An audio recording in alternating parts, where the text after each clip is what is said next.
नमस्कार दोस्तों, आपका अपना चैनल योगाचार सुनील कुमार चैनल पर आपका स्वागत है। तो दोस्तों, मेरा प्रयास ये है, जो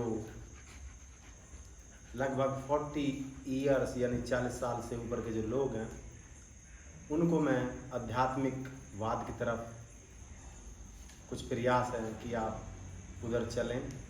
और 40 इसलिए बोल रहे हैं कि लगभग इस आयु तक आप शिक्षा और दीक्षा ग्रहण कर चुके होते हैं, पढ़ाई पूरी कर चुके होते हैं, शादी भी हो जाती है और लगभग बच्चों की भी पढ़ाई लगभग ही पूरी हो जाती है। तो दोस्तों, मैं हर रोज़ एक नई कहानी में सुनाता हूँ। सुबह एक वीडियो डालते हैं हम योगा की। तो कहानी इस प्रकार है दोस्तों कि इस भौतिकवाद में कोई किसी का नहीं है, कड़वा सच है ये। तो ऐसे ही एक गुरु होते हैं, उनका एक शिष्य होते हैं।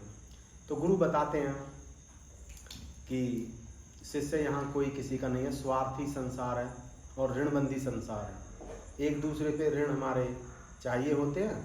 तो स्वार्थी इसलिए कि अपना जो स्वार्थ जिन जिन लोगों से, जिन चीज़ों से जुड़ा हुआ है, उन्हीं से हम जीवन की पूर्ति करते रहते हैं।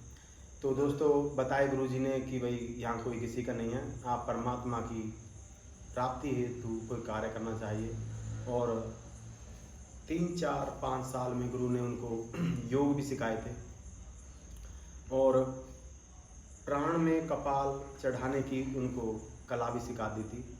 बोले, गुरुजी मेरी पत्नी तो बहुत ही मुझे प्यार करती है और बहुत ही प्राण न्यौछावर करती है, और मेरे पिताजी को तो यदि मैं एक दिन दिखाई ना दूँ तो वो बहुत तंग परेशान हो जाते हैं, और माता जी तो बहुत ही ज़्यादा प्यार करती है। और हमारे मित्र मंडली है, हमारे दोस्त हैं, पूरा सर्कल है, वो तो जान छिड़कते हैं गुरुजी। आप कह रहे हैं कि यहाँ कोई किसी का है नहीं। तो बोले, जो मैं कह रहा हूँ वो सत्य है, बाकी आपकी मर्जी है। और यदि आप सारी विद्याएं, सारी कला मैंने आपको सिखा दी हैं, किसी परेशानी, कोई दिक्कत परेशानी में यदि आप फंसते हो तो मुझे याद कर लिया करें। और नहीं विश्वास तो आप ये आजमा के देखिए, पत्नी को भी, माता पिता को भी, दोस्तों को भी आजमाइए।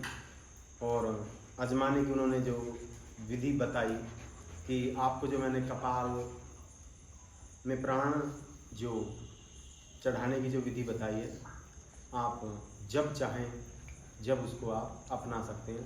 तो दोस्तों, होता क्या है, एक दिन घर जाता है और कोई 1 साल ही, 1-1.5 साल ही हुए थे शादी को। तो जाके पत्नी से बोलते हैं कि आज मुझे बड़ी क्षुब्धता लगी है, भी भूख लगी है, तो आप खीर बनाइए मेरे लिए। तो पत्नी हंसी खुशी खीर बनाने चली जाती है रसोई में।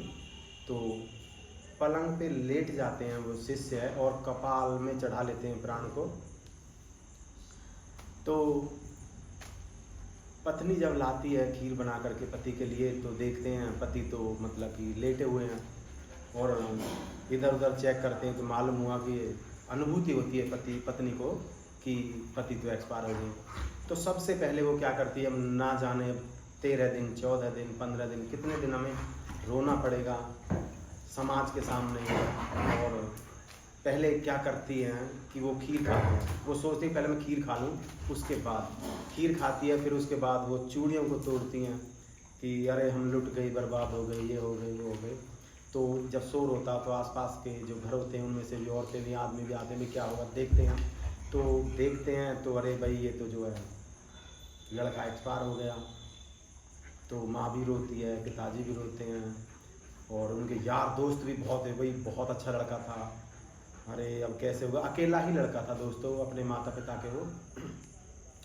तो माता जी को कई बार बोला करता था वो कि यदि माता जी मुझे कुछ हो जाए तो मेरे गुरु को ज़रूर बुला लेना, अंतिम संस्कार करने से पहले मेरे गुरु को ज़रूर बुला लेना। तो माता को याद आता है तो माता बताती है, भाई इस तरह से वो बोला करते थे। तो उसके गुरु को बुला करके लाते हैं। गुरु आते हैं, देखते हैं, अरे कपाल में प्राण चढ़ा रखे हैं चेला ने, यानी आजमा रहे हैं अपने परिवार वालों को, दोस्तों को, रिश्तेदारों को, इनको आजमा रहे हैं। तो वो बोलते हैं कि सबसे पहले एक जो है भभूत लाइए, यानी एक राख की चुटकी लाइए और एक गिलास पानी लाइए। तो लाते हैं गुरु की आज्ञा आदेश अनुसार, तो उसमें वो डालते हैं। फिर वो गिलास को लेकर के बोलते हैं, जो पत्नी रो रही थी, पिताजी रो रहे थे, माताजी रो रहे थे, दोस्त रो रहे थे, तो भाई आप 1 मिनट मेरी बात सुनिए। ये क्योंकि वो इस प्रकार से रो रहे थे कि पत्नी कह रही थी, अरे मुझे मौत नहीं आई, तुम्हारे बदले मैं मर जाती। माताजी रो रही थी कि भाई अरे नई उम्र में चले गए, मुझे तुम्हारे बदले मुझे मौत आ जाती। पिताजी अलग ऐसे रो रहे थे। और दोस्तों का जो सर्कल था, जो मित्र मंडली थी, वो कह रहे थे अरे बहुत ही क्लासिक लड़का था यार, मैं तो मेरा जिगरी यार था, मैं मर जाता तो वो बच जाता। बोला भाई रुको, जो इस गिलास के अंदर जो भभूत मैंने डाली है, तो इसमें जो बहुत ही अच्छी जड़ी बूटियों का मिश्रण है, जो इसको पी लेंगे उसकी तत्काल तुरंत मौत हो जाएगी और ये जीवित हो उठेंगे। तो सबसे पहले वो पत्नी की तरफ गिलास को करते हैं। तो पत्नी रो के बोलती है, अरे मैं तो पी लेती, मेरे जो पेट में बच्चा है इसलिए नहीं पी सकती। ये सासू जी क्या कर रही हैं, ठाली रहती हैं पूरे दिन, इधर उधर बातें करती रहती हैं, इनको ही दे दो। तो सासू की तरफ जब करते हैं गिलास को गुरुजी, तो सासू बोलती है, अरे मुझे तो एक ही सपना मेरा, तो मैं तो अपने पोते को खिलाने की बड़ी ललक, बड़ी दौलीनता है मेरे अंदर। ये मेरा जो पति है, यानी जो मतलब कि बहू के जो ससुरे हैं उनके लिए बोलती हैं, लड़का का जो पिता है उनके लिए बोलती हैं, ये निठल्ले ऐसी घूमते रहते हैं, इनको पिला दो जी, मैं थोड़ी विवश हूँ। अब पिताजी की तरफ करते हैं तो वो बोलता है, अरे मैं पी तो लेता, लेकिन जो 5 बीघे पर जो मुकदमा चल रहे हैं, वो 15 बीघे जो ज़मीन है उसकी जुताई भी नहीं हुई उसकी, और मुझे तो बहुत ज़्यादा काम नहीं, तो मैं पी लेता।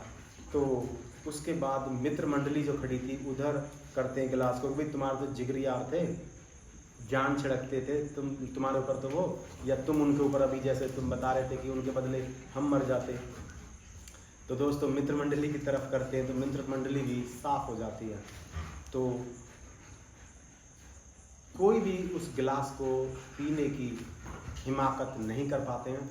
तो दोस्तों जब कोई भी नहीं आते तो फिर गुरु चेला के कान में कुछ कहते हैं कि देख लो, कोई भी इसको ग्रहण मतलब पीना नहीं चाहता, तुम्हारे बदले कोई मौत नहीं चाहता और तुम पुनर्जीवन आपको आ जाए, ऐसा कुछ नहीं है।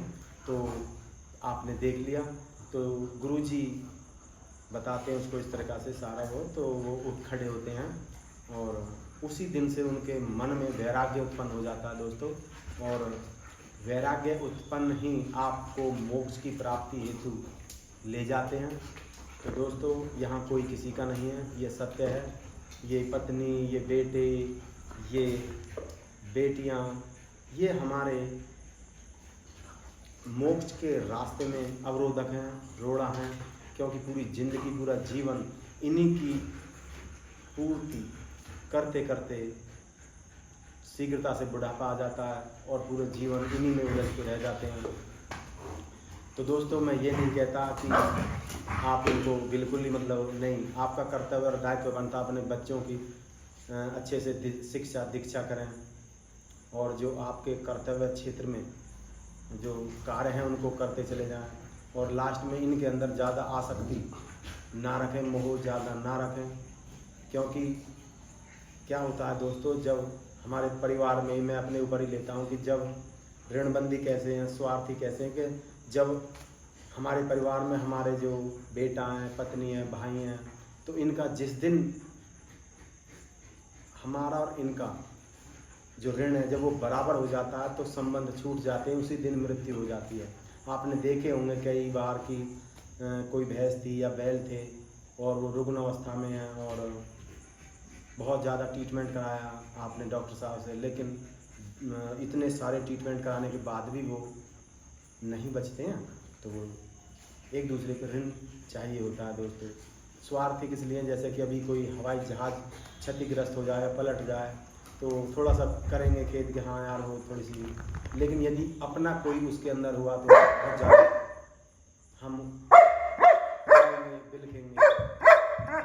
तो ऐसा हैं कि इस कहानी से आपको कुछ सीख मिलेगी, लोगों को बताएंगे और अपने जीवन को सन्मार्ग पर और सत्संग के मार्ग पर ले जाते हुए ईश्वर की प्राप्ति करेंगे। तो चलिए दोस्तों, मिलते हैं कल इसी टाइम इसी चैनल पर। तब तक के लिए नमस्कार।